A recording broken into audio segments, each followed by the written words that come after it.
নমস্কার, আমি তানিয়া। আমার একটি নতুন রেসিপিতে আপনাদের সকলকে স্বাগত।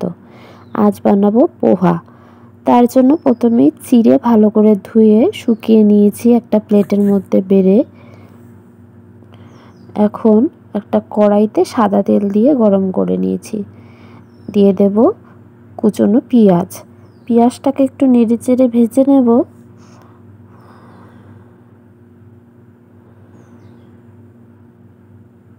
এখন দিয়ে দেব বাঁধাকপি।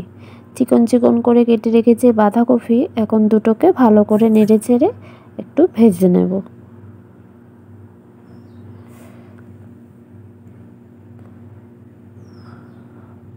ভাজা ভাজা প্রায় হয়ে গেছে। এখন দেব টমেটো। টমেটো দিয়ে বেশিক্ষণ ভাজবো না, একটুক্ষণ নেড়েচেড়ে নেব।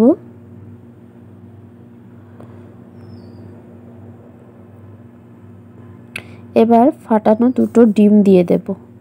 ডিমটাকে দিয়ে সব কিছুর সাথে ভালো করে মিশিয়ে ভেজে নেব। এটাও ভাজা ভাজা হয়ে গেছে। এখন একটু জিরে গুঁড়ো আর একটু লঙ্কা গুঁড়ো দিয়ে নেড়েচেড়ে নেব। এখন দিয়ে দেব ওই চিড়েটা সুন্দর ঝরঝরে হয়ে গেছে, জলগুলো শুকিয়ে।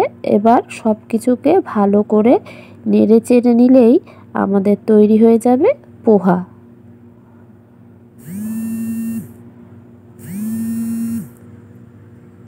এখন উপর দিয়ে একটু গরম মশলা এবং চাট মশলা দিয়ে নেড়েচেড়ে নামিয়ে নেব। আশা করছি রেসিপিটা আপনাদের ভালো লাগবে। ভালো লাগলে লাইক এবং কমেন্ট করতে কিন্তু ভুলবেন না।